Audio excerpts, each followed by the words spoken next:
Hi there. This is a primer for people who are new to the practice of circling. And by the end of this video, you should feel more confident in showing up for your first circle and have a better chance of sticking with the format. And if you don't, that's completely okay too. So first off, what is circling? Circling is a relational practice that allows us to connect more deeply with others and with ourselves. So we're trying to get a sense of what's really going on for us at the core in this moment, and also what's happening in the other person's world. So it's almost like, what is it like to be in their skin? So a few key things to keep in mind is that circling is present focused. So what's happening right now, not in the past and not in the future. It builds self-awareness and emotional intelligence. And it's not about fixing or solving or coaching. It's really about being with someone in their experience so they feel truly seen and gotten. And from that place, they can find their own path. And lastly, it's considered an embodiment practice. So that means that we focus on our body sensations and our feelings rather than headiness or like chatter in the mind. So there are really 6 principles of circling that we'll go over now. The first is welcome everything. So we try to welcome our own feelings, even the uncomfortable ones, and we also welcome other people's feelings. Someone might come in late, someone might say something that we don't like, and so we practice welcoming all of it.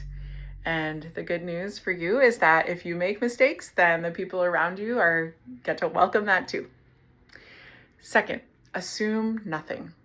So this is genuinely difficult. And if you ask a fish, how's the water today? The fish might say, what water, right? So we assume things constantly. And in circling, we try not to do this. So if someone appears sad to you, for instance, rather than saying, why are you sad? That's an assumption. So instead, we would maybe check in. I'm seeing tears on your face. I'm noticing your energy feels a little down to me. You seem sad. Is that true for you? So really giving people a chance to speak for themselves. Third is reveal your experience. So in everyday life, we often don't share what's actually going on because we don't always feel safe to do so. And in circling, it's generally safer. We're invited to say things like, I'm feeling activated, I'm feeling bored, I'm feeling sad, I notice some anger or defensiveness coming up.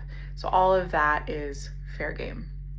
So the language is, I notice I'm feeling X.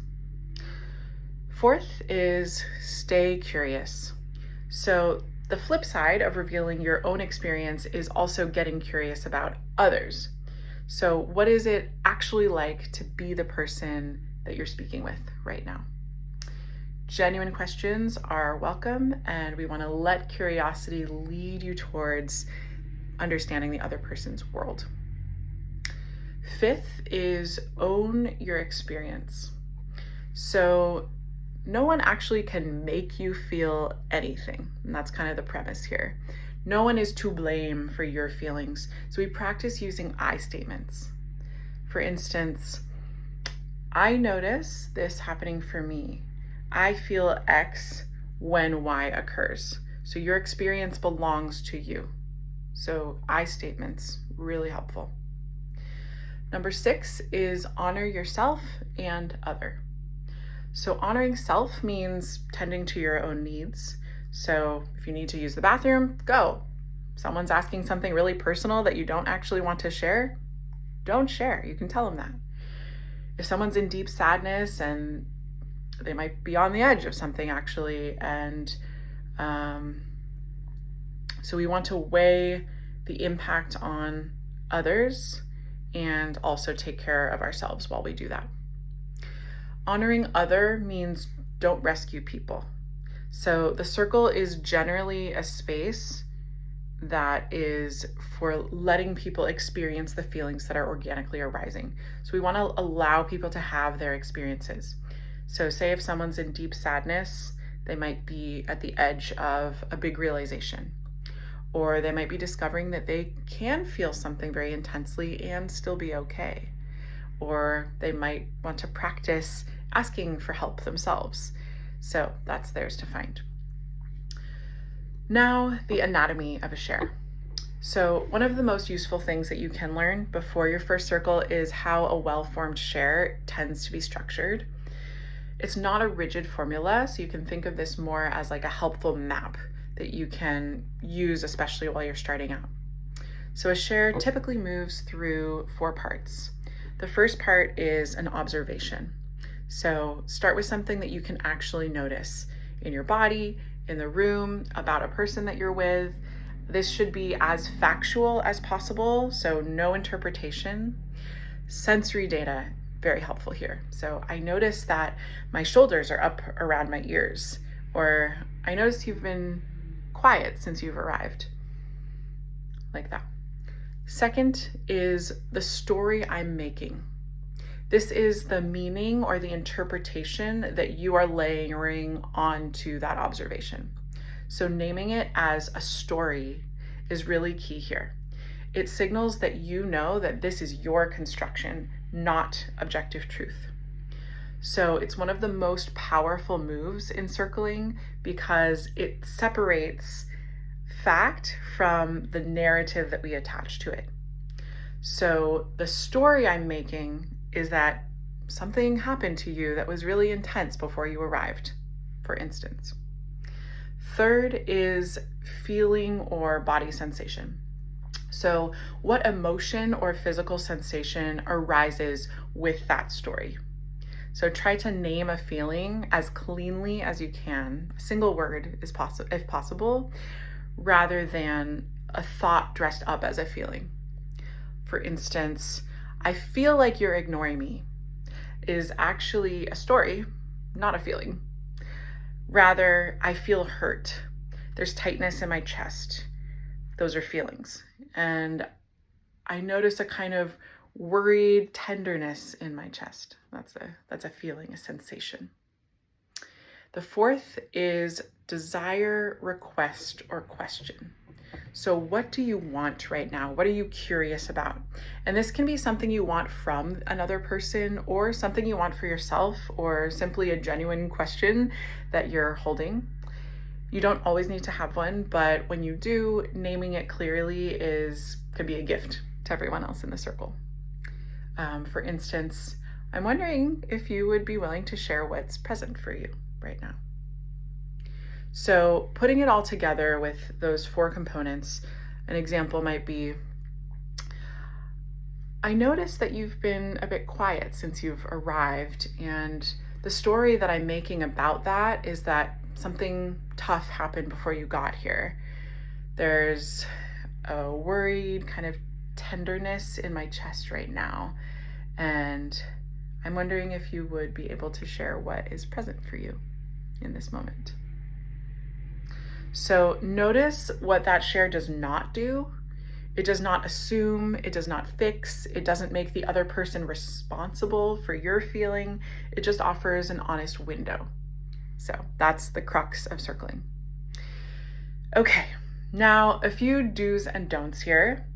And I'll keep it tight so we can really just focus here, but do share what's happening for you, especially body sensations and feelings. 2, headline your stories. Instead of telling your whole backstory, lead with a feeling and offer a brief headline. So I'm feeling really sad. Headline is, I lost someone close to me this week.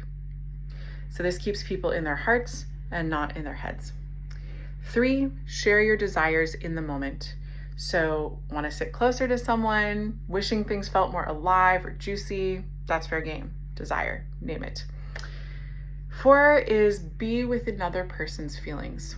So if someone is in deep sadness or anger or something else intense, notice your own reaction and try to stay present with them. Both things can be true at once. Both strong sensations can feel true at the same time. And there might be a moment later down the line to share the impact of their experience and how their experience has impacted you and all of that. But we want to be present with ourselves and each other at the same time. It's a practice. Fifth, ask if you're unsure about something. So if you're not sure whether what you want to say is in format, for example, you might just reveal it, tell on yourself. So here's what's coming up for me. I'm wondering if that's in format.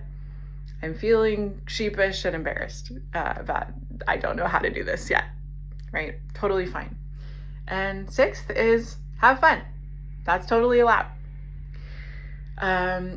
Great, so those are the do's. A few don'ts, just a few. 1, like I said, don't tell the whole story. 2, don't give advice or try to fix people. So even if you can clearly see the exact solution to someone's issue, this just isn't the space for it. So we want to trust the person to find their own way, and your presence is enough for that. Number 3, let's steer clear of why questions. Why do you feel that way tends to put people back into their heads, and into analysis. Instead, we can develop a curiosity, like, what do you notice in your body right now? Or what's it like to be you? Tried and true questions. 4, don't take it too seriously. This one I will insist on. This is a practice. There's no way to really do it totally wrong. There's guidelines, and ultimately it's a journey to really move into this practice and become better at it, and feel like a sense of, you know what you're doing here. So just be patient with yourself, and it's okay. Okay, that is a primer into circling. Hope someone learned something from this, and have fun.